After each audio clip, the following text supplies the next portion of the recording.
Hello friends, मेरा नाम है शशांक सिंह और आप देख रहे हैं मेरा यूट्यूब चैनल। आज का जो टॉपिक है जिसकी हम बात कर रहे हैं, यहाँ पे हम एक नए चैप्टर की शुरुआत करने जा रहे हैं। तो चैप्टर क्या है? Socialism in Europe and the Russian revolution.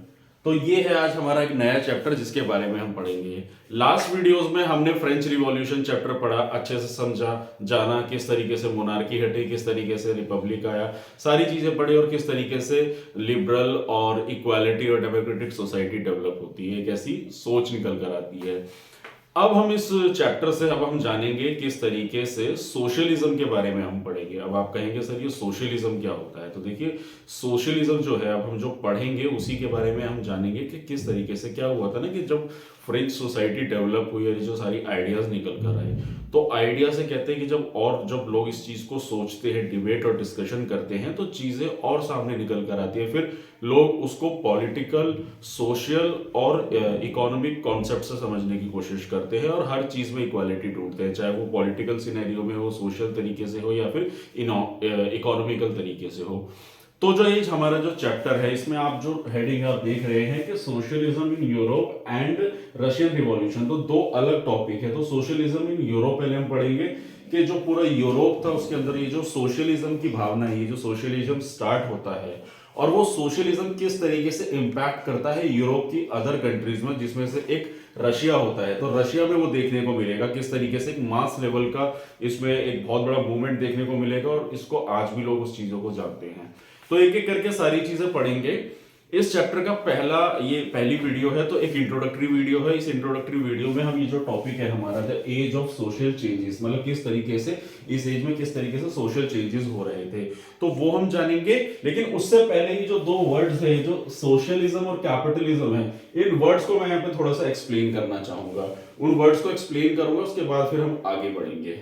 तो क्या है सोशलिज्म और कैपिटलिज्म? तो चलिए शुरुआत करते हैं। तो देखिए, पहले मैं बताना चाहूंगा, आप इसमें देख रहे होंगे ये ISM इज्म लिखा हुआ आपको दिख रहा होगा, सोशलिज्म और कैपिटलिज्म। तो इज्म का मतलब क्या होता है? इसका मतलब होता है आइडियोलॉजीज, कुछ ऐसी सोच, एक ऐसी आइडियोलॉजी डेवलप हो जाना जिसके बाद उन्हीं चीजों को हम कंसिस्टेंटली आगे तक फिर फॉलो करते हैं।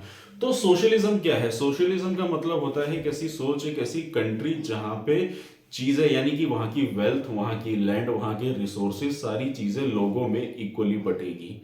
और अगर बात करें कैपिटलिज्म की, तो कैपिटलिज्म इसका उल्टा होता है। वो कहता है कि इंसान को उसकी एफिशिएंसी और उसकी काबिलियत के हिसाब से काम मिलेगा। जो जितना ज्यादा एफिशिएंट है वो अपनी फैक्ट्री लगाए, अपना काम करे, अंडर लेबर रखे, और मतलब वो इक्वालिटी, मतलब वेल्थ को इक्वली बांटने में बिलीव नहीं करता। वो जैसे आज के जमाने में बात करें, अगर हम इंडिया की बात करें, तो इंडिया हमारी सोशलिज्म पर कैपिटलिज्म दोनों मिक्स्ड इकोनॉमी हम इसको बोलते हैं, ठीक है ना।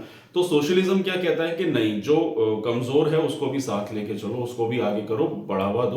और कैपिटलिज्म कहता है इंसान अपनी काबिलियत के हिसाब से, अपनी एफिशिएंसी, जिसकी जितनी ज्यादा एफिशिएंसी है वो उतना बेहतर कर सकता है, जिसके पास जितना कैपिटल है वो उतना बड़ा एम्पायर खड़ा कर सकता है। तो ये ब्रीफ अभी है मैं जो बता रहा हूँ सोशलिज्म और कैपिटलिज्म के बारे में। पर आगे इन चीजों को जब हम समझेंगे, जानेंगे, जब कुछ आइडियोलॉजीज इसमें से और थिंकर्स की निकल कर आएगी, तब इसका एग्जैक्ट मीनिंग समझ में आएगा कि क्या सोशलिज्म है और कैपिटलिज्म है। ये मैंने एक ब्रीफ इंट्रोडक्शन के पॉइंट ऑफ व्यू से समझाने की कोशिश की है, क्योंकि अब हम जो चीजें पढ़ेंगे वो कहीं ना कहीं चीजों को कनेक्ट करेगी, किसको? सोशलिज्म और कैपिटलिज्म। तो सोशलिज्म जो है बेसिकली ये हमारा है टॉपिक, जिसको मैंने बताया कि सोशलिज्म इन यूरोप अब हम जो पढ़ेंगे। तो चलिए शुरुआत करते हैं अब हम इस चैप्टर में। तो हमारा पहला जो मतलब आज का इंट्रोडक्टरी वीडियो वो है the age of social age of social changes, यानी कि किस तरीके से सामाजिक बदलाव आएंगे अब सोसाइटी में। तो चलिए शुरू करते हैं। तो earlier story, the French revolution. तो फ्रेंच रिवॉल्यूशन आपने पढ़ा, आपने जाना, आपने समझा किस तरीके से चीजें बदलती है और किस तरीके से नए आइडियाज का जन्म होता है। उसके बाद आइडिया कौन कौन से निकल कर आते हैं? इक्वालिटी, लिबर्टी और डेमोक्रेटिक राइट्स, यानी कि बराबरी समाज में, लिबर्टी इंसान को कुछ भी कहने की या करने की, और डेमोक्रेटिक राइट्स यानी कि इंसान को इक्वल वोटिंग राइट्स मिलने की। ये आइडियाज हमारे कहां से निकल के आए थे? फ्रेंच रिवॉल्यूशन से निकल कर आए थे, ठीक है ना। फ्रेंच रिवॉल्यूशन आप पूरा चैप्टर पढ़ चुके हैं। अगर आप लोगों ने फ्रेंच रिवॉल्यूशन नहीं पढ़ा है तो पहले आप उसको पढ़ लीजिए एक बार, उसके बाद इस वीडियो को कंटिन्यू कीजिएगा। तो आपने पढ़ा कि फ्रेंच रिवॉल्यूशन से आइडियाज निकल कर आए। उसके बाद these ideas create a possibility of change in the society. मतलब जब ये आइडियाज निकल कर आए तो सोसाइटी में क्या हुआ कि चीजें बदली, मोनार्की से डेमोक्रेसी देखने को मिली, फिर उसके बाद दोबारा मोनार्की आती है। लेकिन जब ये आइडिया सारे देखने को मिले, इन आइडियाज ने लोगों की लाइफ पे इतना बड़ा इन्फ्लुएंस किया कि कहीं ना कहीं लोगों को एक पॉसिबिलिटी दिखी कि समाज में, सोसाइटी में एक बड़ा बदलाव देखने को मिलेगा अगर इन आइडियाज को फॉलो किया जाए हर इंसान को, और इनको स्प्रेड किया जाए तो आने वाले समय में ये समाज में एक बहुत बड़ा बदलाव ला सकते हैं। लोगों ने एक ऐसी पॉसिबिलिटी बनाई।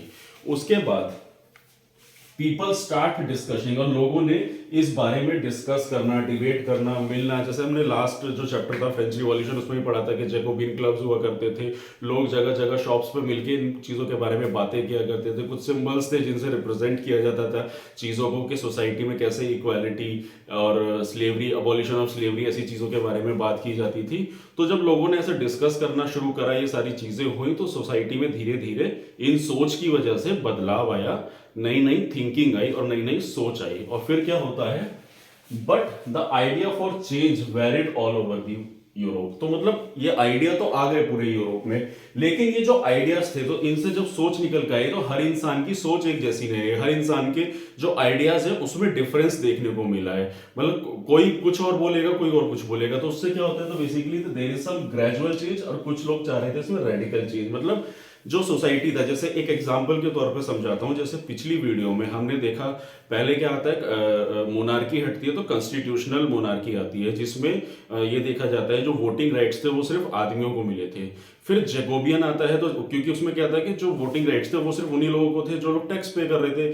फिर जैकोबियन क्लब से जो लोग निकल कर आते हैं, जो सरकार आती है रोजनपियर मैक्सिमिलियन रॉबेस्पियर की जो सरकार आती है, यानी कि जब वो रिपब्लिक आ जाता है, तो उसमें क्या होता है, उसमें वोटिंग राइट्स जो है किसको मिलते हैं, उसमें वोटिंग राइट्स जो लोग आदमियों को टैक्स नहीं पे कर रहे थे उनको भी मिलते हैं।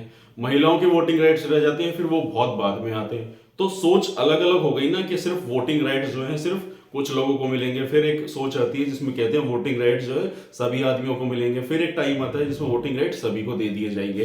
तो ये अलग अलग सोच देखने को मिल रही है ना, तो इसी सोच को फिर वो लोग, तो आने वाले समय में यही कहा जाता है कि कुछ लोग जो है ग्रेजुअल सोच चाहते थे बदलाव, और कुछ रेडिकल यानी एकदम एक्सट्रीम लेवल का बदलाव। मतलब ग्रेजुअल यानी कि ठीक ठाक बदलाव, थोड़ा बहुत बदलाव, और रेडिकल मतलब एक्सट्रीम लेवल का बदलाव, मतलब काफी सारी चीजों में बदलाव। तो उसकी वजह से फिर क्या होता है, there is different political tradition, और कुछ डिफरेंट सोच निकल कर आती है, जिसको हम कहेंगे कंजर्वेटिव, लिबरल्स, रेडिकल्स। तो ये क्या है, और इन्होंने फिर they influence the history of Europe and world. और जब ये सोच निकल कर आती है नई, कंजर्वेटिव, लिबरल और रेडिकल्स, जिसको हम अब अगली वीडियोस में जानेंगे, तो ये सारी सोच निकल कर आती है, और वो किस तरीके से यूरोप में कैसे सोशलिज्म और बाकी सारी चीजों को और पूरे वर्ल्ड में ये इन्फ्लुएंस करता है। तो दोस्तों ये था मेरा आज का topic, the age of social changes, और हम अब अगली वीडियो में जानेंगे क्या था कंजर्वेटिव, लिबरल और रेडिकल्स के बारे में। ठीक है, तो ये था मेरा आज का टॉपिक। और अगर आपको मेरा काम पसंद आ रहा है, अगर आपको मेरी वीडियो अच्छी लग रही है, तो मेरे चैनल को सब्सक्राइब कीजिए, मेरी वीडियो को लाइक कीजिए, और आने वाले समय में आपको और ऐसी इंफॉर्मेटिव वीडियोस मिलती रहेंगी। तो आज के लिए इतना ही, मिलते हैं नेक्स्ट वीडियो में। Thank you very much.